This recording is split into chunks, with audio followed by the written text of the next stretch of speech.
Well, we're ready to shoot some paint now. We've got everything's all primed. We've got the outer wheels off. We're not going to paint the inner ones. They don't need to be done. So what we're going to do right now is we're going to paint the outer wheels, just the one side of the wheel. We're not even going to paint the inside of the wheel.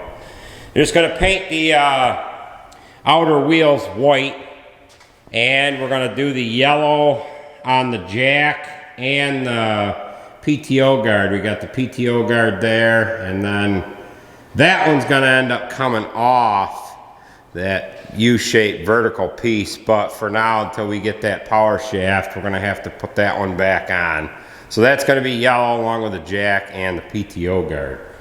So the wheels, when I paint wheels, I don't end up covering up the tire at all, and then what I'll do is I'll get a coat on there, and then I'll just spray paint thinner on the tire itself and then wipe the overspray off of the tire. So we're gonna get set up here and get some paint on these wheels.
Well, a little overspray got on the lens when I did that. So we've got the two wheels done.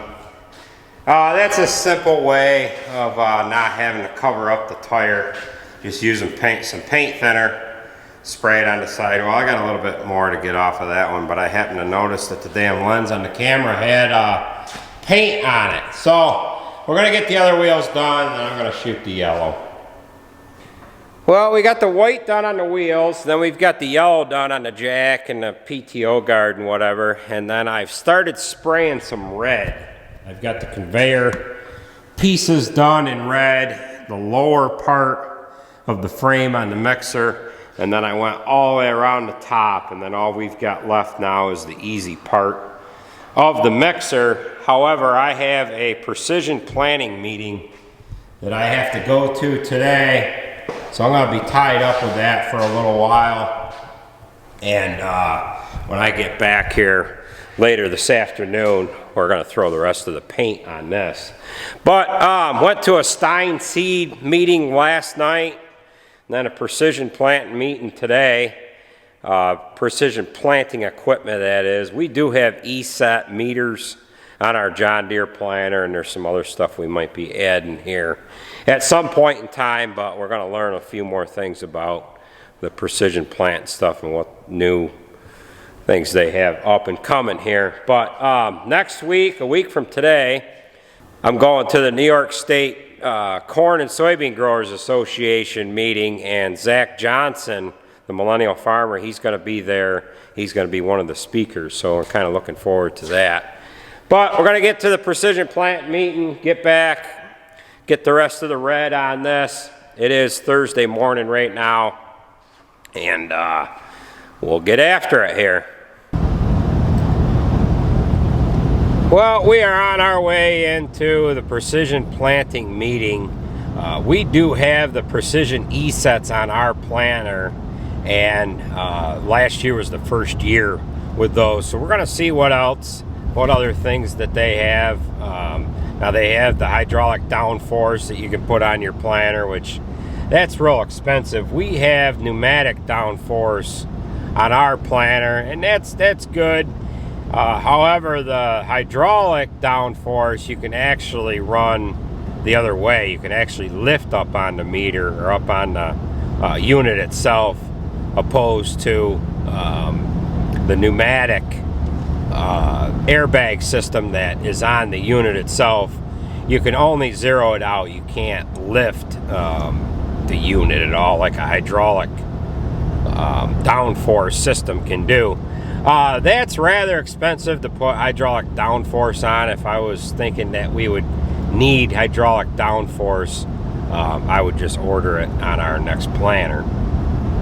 But earlier back at the shop, I had mentioned that I had went to a Stein Seed meeting here last night. They seem to have a lot of nice different varieties of seed, anything from soybeans to seed corn. They seem to have the niche on the soybean market, the soybean seed market. And I don't know much really about beans, really. I mean, I've only grown beans once, and you know, I'm sure we're going to grow them again next year. Time will tell when it comes time for plant season here up in 2020 here.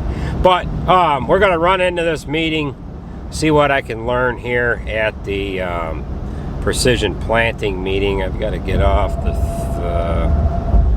481 here somewhere, but we'll see what we can learn here today. Anybody else watching this video, anybody else on here grows Stein seeds? If not, you guys should check into it.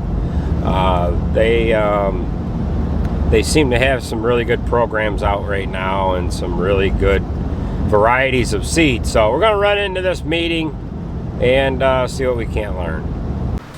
All right, folks, I have a couple of days of footage missing here. Actually, it's not missing, I just didn't video anything between what you just last seen here in the last part of the video and what you're going to see here in the next part of the video. We're just going to talk about this for a second. It is Friday, January 24th. This will be coming up in a video in the future here. We've got a head gasket that we're working on getting replaced on it, and the boys have got the transmission out of this Ford L8000. My nephew and Jared ended up taking this transmission out, and then this is truck 14. This is a 2006 International 5600i with an ISX Cummins in it.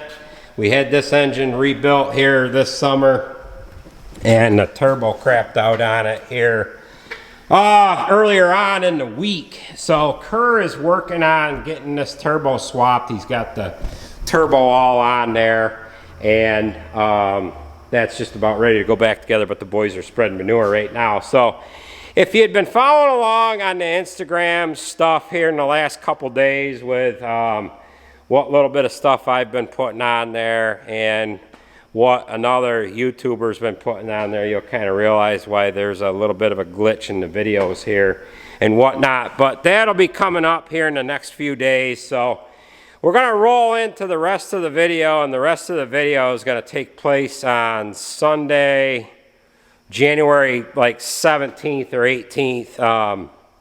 We were expecting a snowstorm, which would be, it's going to be last week from where I'm talking right now. It was last weekend, and that snowstorm ended up being, it was a dud. But we did get a little bit of snow out of it, and I didn't have the camera out because I was rushing to get a few things done. Like I said, that everything will kind of make sense here in the next couple videos. But I just had to explain a little bit because there's some days missing, and the mixer goes from primer to all done in paint and everything else, and I just didn't get the camera out, and I'll explain that in the next part of the video. So remember to hit the thumbs up if you like these videos, folks. Subscribe if you haven't yet already, and those buttons are down below here, and I appreciate you watching. I just had to explain a little bit about what's going on here. So we will catch you at the end of the video. Well, it is Sunday morning now. As you can see, the mixer wagon is all done. I didn't video anything here yesterday. We had quite a few little projects going on, kind of all at the same time, and I was going in 18 different directions, and I just could not get the camera out. So we ended up getting one of the very last things we did last night was we put that rubber belt on the top there. That had all the holes pre-drilled, but it was a pain to get on there, just time consuming. But the Supreme decals, I had those left over from the mixer that we did a year ago. We just did not put the big white decal on there because of the mixer being white, it wouldn't have shown up. So we put them on yesterday. Actually, the guy that does our lettering, the DLT lettering for us, he ended up putting them on there for me, and he made up the Horgan Family Dairy decal that's right there, and the Farm and Fix and Fabricating decal on the back. So we got those on there. Like I said, he helped me with those. We finished up the conveyor itself, put the conveyor chain all in it. I ended up leaving that gearbox on there for now because I have not got the shaft that goes back to that front planetary. And as you can see, there's not as steep of a angle to that drive line as there was on the 4250. So we've got the 7720 is done too. I'm going to get into washing that today. The top of the cab is awful dirty there, so we got to get that cleaned up, get the fenders cleaned up, and the wheels and whatnot. But the hood is all done on that. New decals on that. That guy that did the decals on the mixer, he helped me put them on too. Not that that was that involved of a job anyways, but this come out good. This panel down here is new. That one's new, and then this top section of the hood here is new. This part is not, so we got to kind of clean this up, kind of wax it up a little bit, clean the rest of the tractor up. It's got some oily remnants on the block there and whatnot, so we got to clean that up a little bit. As far as the mixer goes, like I said, that is done. We did put the taillight cabinets on the back that were off of the 900 mixer, these here. So this did not originally have taillights on it, but now it does. This cabinet here is fine. Shut this air compressor off here.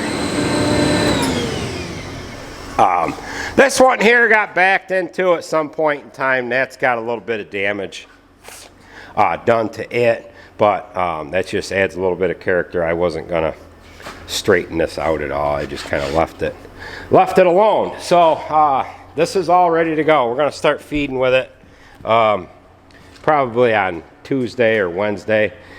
Let this paint set a little bit more here. Let that get set up as much as it can before it goes out into the elements here, with it being winter time and cold and whatnot like that. Well, this is what we've got for our winter storm. We're supposed to get 5 to 8 inches of snow, and we only got about 3 or 4. It did drift in quite a bit in front of the shop, but not all that much. It's quite warm out now, actually, compared to what it has been here the last couple days. It's about 30 degrees or so. It got down into the single digits here yesterday morning. But it's supposed to snow a little bit more today, and we're in another storm warning right now. Junior, he's got most of the driveway cleaned up here already. We just cleaned the snow away from the doors here a little bit ago, and the wind is starting to pick up. So we might as well get back inside the shop here and work on a few things for today. Gonna be a short day today, anyhow, being Sunday and all. But Andrew, he wanted to get some snow plowing in. This is the first he's been able to plow any snow this year, believe it or not.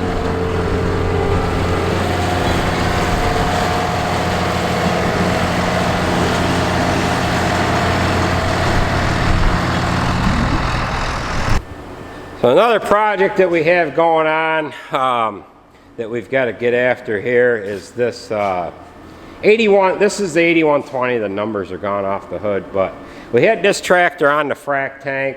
It has a starting problem. We got that back here now. It's probably going to need a new starter. I got to test the batteries on it to see what the load test is on them. But this has got snap-on duals on it, and this dual, we've always had trouble with it sticking on the tractor. So we tried everything we could last night to get that off. Not everything we could, but we tried enough on it, and today we're just going to have to get after it with a couple more tricks. If it does not come off, I'm going to have to cut the spacer band right here with a plasma cutter. I'm going to have to cut that all the way around, and then we'll have to put a couple of slits in it to get the piece out of the rim that's on the tractor. So it's gonna take a little doing, but we ended up putting the Degelman blade brackets on this tractor, and these brackets were on the, see right there, these brackets were on the 8320 that ended up hitting the tree. So those are all on there and in place, and we're going to end up putting the blade on this tractor to plow snow with. We do have a set of these frames on the 8320 that's on the spreader as well. We had actually 3 of these blade setups that went onto the tractor, because at one time we had 2 silage blades that went on these 8000 series tractors. This frame here is actually the frame that came off of the blade that we originally bought back a long time ago for an 8300, and that was a 10-foot blade, which we still have. And the 8320 that was involved in the accident when we bought that tractor, we bought that tractor with a 12-foot Degelman blade on it. But these 8000 series tractors, even an 8320, they don't handle a 12-foot silage blade that great. So we traded off the 12-foot blade for the blade that's on the 9320. So those blade frames are on there. We're going to get the dual off in there. And you all done plowing snow, bub? Why don't you run down and plow the bunks out? All right? All right. So, we're going to have to get this dual off. All right, this is the dual here that came off of the left-hand side. Now, snap-on duals can kind of be a pain in the ass. They're really not designed for a tractor over 150, 60 horsepower, because you can spin them in the rim. We do run 8 buckles, 8 snap hooks on these rims, and we have moved them a little bit once in a while, but we try not to slip the wheels that much. And the reason why we have to run snap-on duals on this tractor is because it was ordered from the factory with short axles on it, so you can't get an axle hub on this. This tractor is an 80, like I said, is an 8120. It's borderline at that horsepower range to worry about slipping that dual rim inside the tire there. Alright, we're starting back on this. Again, they worked on it Saturday night with a porta power and couldn't get it. We're on this T-rail here now, but we got to be careful not to bend that. T-rail or the hooks aren't going to work. So we're going to attempt this one more time with the porta power, lightly pushing on the T-rail. If that doesn't work, we're going to have to weld pieces of angle iron or something on that metal ring and push on that. We can't weld anything to the rim. Again, we got to use minimal force on that T-rail just so we don't bend it. And if we still can't get it, then that's when we're going to have to cut it. Alright, try that, Jay.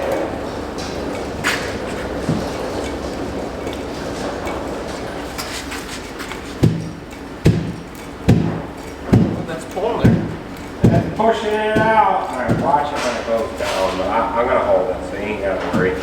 Alright, for whatever reason, that's working. So, like a piece of cake. Now, these guys put so much force on this last night, you wouldn't believe it. It wouldn't come. So, that went way easier than expected. Well, we didn't have any drama there. That came right off. So I don't know if it was froze on last night or what, but what I had done last night was I stuck the attachment bracket on the telehandler in between the two tires like this and just tried to curl it a little bit to push the one against the other to get it off. That didn't work. And then I had also ran into the tire by missing the inner tire of the tractor and hitting right there to try to jar it loose, and that didn't work. And what I worried about doing was puncturing one of these tires. These are pretty good tires yet, but what I was doing last night, I was hitting it so hard I was pushing the tractor right sideways. So that makes it nice to not to have to cut that spacer ring there. So we're gonna get the duals out of here, and that's gonna about do it for this video. I'm gonna fire up my hot water pressure washer here next. So this video has been about long enough here anyway, so we're gonna end this video here, and then I'm gonna get my pressure washer going. So that's gonna be the next video out here in the next couple days after this one. So I want to thank you for watching, folks, and we will catch you at the next video.